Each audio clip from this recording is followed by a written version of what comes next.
warahmatullahi wabarakatuh. Alhamdulillahirabbil alamin. Allahumma sholli ala sayyidina Muhammad wa ala ali sayyidina Muhammad.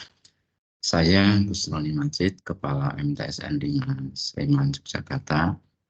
Pada kesempatan saat ini saya akan menyampaikan evaluasi dan RTL untuk MTSN 5 Sleman pada semester 1 tahun 2023-2024 yang alhamdulillah kemarin pada hari Kamis tanggal 30 November 2023 telah kami lakukan di hadapan Bapak Ibu guru dan pegawai semuanya, dan tentunya setelah kami mengevaluasi kami menyampaikan apa yang menjadi masukan Bapak Ibu semua kebenaran evaluasi ini, dan alhamdulillah Bapak Ibu guru semuanya bisa memahami. Dan tujuan dari evaluasi ini tentunya yang pertama adalah ingin mengetahui apa yang terjadi pada kelemahan-kelemahan kami, mengapa bisa lemah.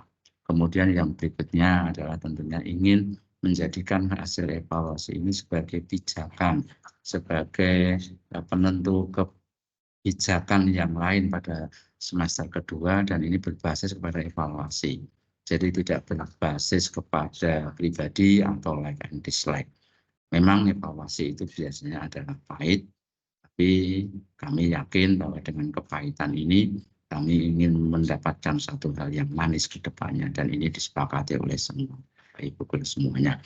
Evaluasi kami sampaikan dalam bentuk tayangan PowerPoint yang ini kami sebarkan pada Bapak Ibu guru semua sebagai dokumen, dan kami upload di media ini dengan harapan bisa bermanfaat. Kami tayangkan dalam bentuk PowerPoint seperti ini.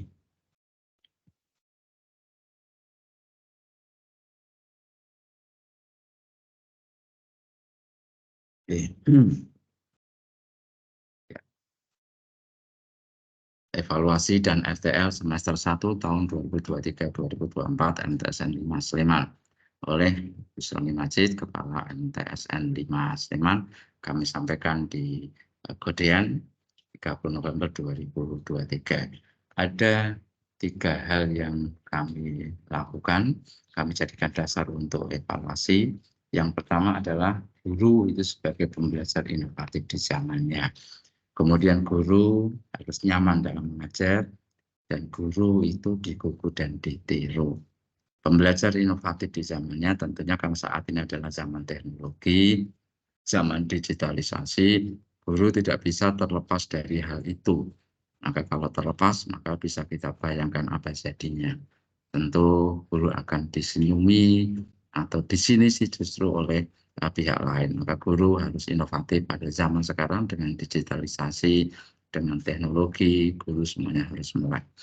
Kemudian yang kedua, guru nyaman dalam mengajar. Kalau guru itu hatinya nyaman dalam mengajar, maka tidak ada istilah dituntut, tetapi itu memang apa yang harus dilakukan oleh guru. Guru bisa tersenyum dengan nyaman, bisa menyampaikan apa yang menjadi ide-idenya, bisa memicu para peserta didik sehingga peserta didik dapat berkembang dengan baik. Guru ditiru, digugu, dan ditiru. Ini berkaitan dengan tentunya adalah kepribadian, akhlak, performa. Nah, guru harus tampil sebaik mungkin di hadapan anak. Kita tahu guru ketika di kelas itu dari ujung kepala sampai dengan ujung kaki, pakaian apa, warnanya apa, sabuknya warnanya apa, itu diamati oleh peserta didik. Maka ketika kita tidak memperhatikan hal itu, bisa jadi ya, ada hal yang kurang pas di dalam benak pikir anak-anak. Satu-satu akan kita jabarkan hasil evaluasinya. Yang pertama adalah guru pembelajar inovatif di zamannya. Dalam 3 aspek, bidang perencanaan, yaitu pada RPP atau modul ajar kekinian. Harus kekinian, alhamdulillah sudah 100%. Bapak Ibu guru di MTS 5 Sleman itu sudah memanfaatkan kekinian keteknologian. Yang buktinya sudah kami kumpulkan dalam plot, yaitu pada saat kami melakukan supervisi perencanaan. Semua RPP, semua modul ajar bisa diakses dengan barcode siapapun yang mengakses, baik Bapak Ibu guru sesama MGMP dalam madrasah ataupun dengan MGMP di bidang madrasah yang lain. Kami menyampaikan bahwa tidak ada kepelitan informasi, harus kita sampaikan demi kemajuan bersama. Kesesuaian model dan materi ini kami belum menerapkan 100% karena memang masih ada antara model yang dituliskan di RPP dengan materi pada saat kami kaji di RPP atau KPM itu ada yang ya sedikit belum sesuai. Maka kami mengangkakan 90%. Untuk bidang pembelajaran, ini yang kami menjadi fokus betul, yaitu siswa sebagai pusat. Ini kami lakukan, kami ketahui ketika pada saat supervisi pembelajaran, di mana Bapak Ibu guru kadang masih bersifat monolog, belum memberikan clue-clue yang bisa membangkitkan peserta didik, sehingga peserta didik yang bisa menjadi sumber pembelajaran, sebagai pusat pembelajaran. Ini diharapkan seperti itu, Bapak Ibu guru menjadi moderator, menjadi pemicu, menjadi pemberi clue, dan memancing-mancing, sehingga anak-anak bisa dengan leluasa mengungkapkan ide-idenya. Wawasan kelas yang luas. Ya. Kelas tidak hanya terbatas pada 4 dinding, tapi manapun bisa menjadi kelas, menjadi tempat pembelajaran, sehingga anak-anak bisa tereksplor apa yang diinginkan. Demikian juga dengan guru bisa mengarahkan berkaitan dengan adiwiyata, berkaitan dengan akhlak, berkaitan dengan karakter-karakter kebersihan, itu bisa dilakukan tidak harus dalam kelas. Learning by doing, itu juga kita harapkan Bapak Ibu guru hanya sebagai pemantik yang anak-anak, para murid bisa melakukan sendiri dan merasa bangga ketika mendapatkan keberhasilan. Ketika gagal, dia akan bertanya kepada guru, bertanya kepada teman sejawat, bahkan bisa bertanya kepada siapapun, kenapa ini gagal. Nah, pengalaman kegagalan dalam melakukan itu bisa menjadi pengingat secara permanen kepada anak-anak. Demikian juga pada aspek yang ketiga, yaitu penilaian. Kita berharap berbasis pada proses. Kami sudah punya aplikasi namanya Simfoni, aplikasi informasi nilai. Diharapkan Bapak Ibu guru itu setiap memberikan penilaian langsung di-upload di aplikasi tersebut, sehingga orang tua akan mengetahui berapa sih nilai proses. Nah, kondisi yang ada ini belum semuanya, sehingga kami mencanangkan angka 85%. Kemudian berikutnya aspek yang kedua, yaitu guru nyaman dalam mengajar. Ada beberapa elemen. Elemen siswa, tantangannya adalah pemenuhan kuota. Di MTS 5, alhamdulillah hasil seleksi ketat. Persepsinya kemudahan KPM. Nah, pada saat kami mengadakan evaluasi, kami bertanya kepada Bapak Ibu guru kelas 7, betulkah persepsi ini benar? Ternyata jawabannya adalah belum benar. Nah, berarti ada kesenjangan. Kesenjangannya itu justru pada seleksi. Mengapa kok bisa terjadi? Kalau tantangannya begini, kondisinya begini, harusnya kan kemudahannya KPM. Nah, inilah yang kami maksud dari hasil evaluasi ini akan menghasilkan sebuah kebijakan yang berbasis pada evaluasi.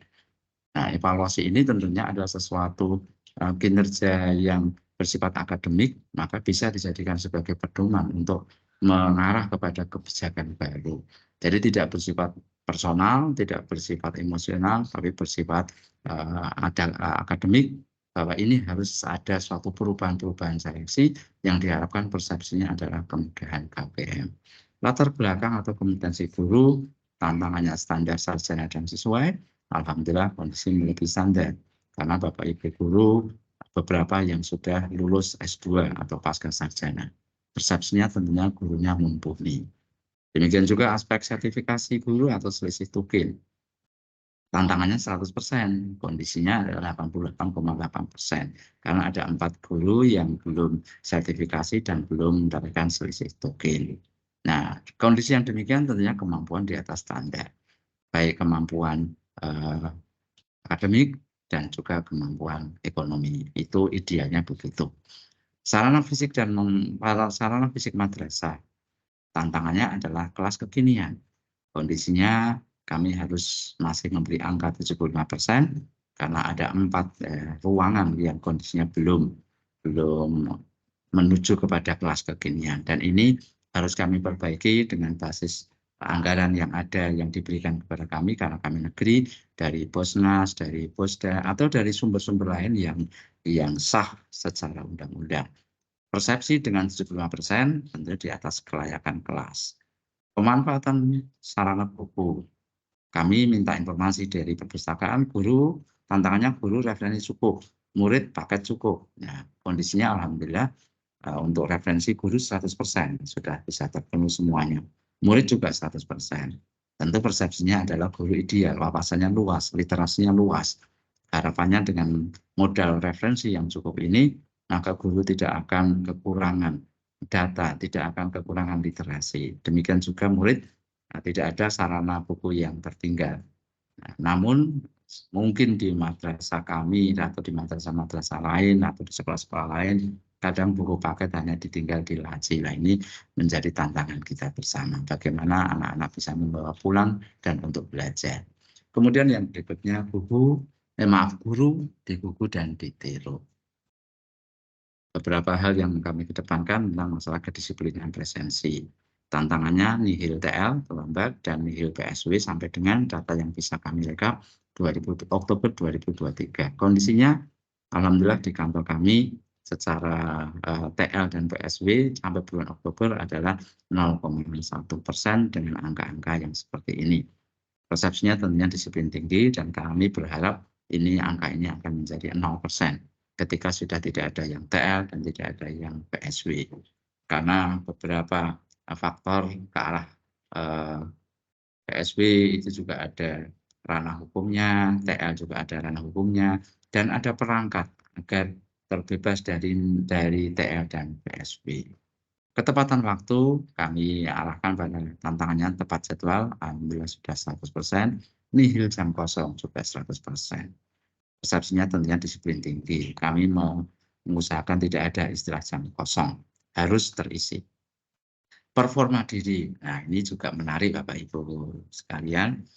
Guru ketika di depan kelas itu kan menjadi public figure bagi anak-anak. Maka dari ujung kepala sampai dengan ujung kaki, anak-anak harus melihat para guru itu ideal, betul-betul performa dengan performa yang ganteng, yang cantik, yang menarik, yang ceria. Tidak harus mahal pakaian, tidak harus mahal sepatu. Ya, kita sampaikan kaos kakinya bagaimana, sepatunya bagaimana, disemir atau tidak, kerudungnya tipenya formal atau informal, bahkan kalau ibu pun menggunakan bros yang menarik, adalah dalam rangka untuk agar anak-anak itu tersemangati. Nah, kondisinya kami hanya bisa memberikan lambang begini, persepsinya juga demikian. Tentu Bapak Ibu sudah memahami apa yang dimaksud. Kemudian kolaborasi guru dan TU, alhamdulillah tantangan kami adalah total kolaborasi dan alhamdulillah kondisinya sesuai dengan tupoksi. Maka kondisi seperti itu berpersepsi pada ideal. Kami di MTS 5 guru dan pegawai saling bergandengan tangan menuju kepada produk pendidikan yang bagus. Tidak ada yang merasa dikalahkan, tidak ada yang merasa menangkan dan sebagainya. Nah, dari evaluasi tersebut kami melakukan satu rencana tindak lanjut, yaitu pertama penerapan prinsip siswa sebagai pusat pembelajaran yang harus terungkap dalam RPP dan KPM. Nanti di semester 2 insya Allah kami akan meneliti bagaimana RPP dan modul ajar Bapak Ibu Guru, apakah sudah ini terungkap, yaitu pada aktivitas kegiatan mengajarnya. Tertulis bagaimana apa yang tertulis Bapak Ibu Guru, apakah sudah menunjukkan bahwa siswa sebagai pusat. Mengoptimalisasi pemanfaatan meeting kelas secara KPM. Tidak harus terbatas pada dinding yang 4, tapi monggo dimanapun bisa menjadi sarana dan tempat pembelajaran. Demikian juga pelaksanaan proses nilai yang terdata secara digital dan terlaporkan. Orang tua akan merasa nyaman ketika proses penilaian itu atau penilaian proses sudah bisa dilihat, oh anak saya adalah berada dalam penilaian yang begini. Sehingga pada saat akhir semester orang tua sudah bisa membayangkan nanti nilai anakku adalah sekian. Itulah hal yang kami lakukan dalam evaluasi dan rencana tindak lanjut. Tentu nanti insya Allah di semester 2 kami akan melihat evaluasi ini terupdate atau follow up atau tidak. Kami akan pantau secara detail dan kita berharap semoga evaluasi ini bermanfaat dan rencana tindak lanjut yang kami sampaikan bisa dilaksanakan oleh semua komponen di MTSN 5 Sleman. Semoga bermanfaat dan mohon maaf atas segala kekurangannya. Assalamualaikum warahmatullahi wabarakatuh.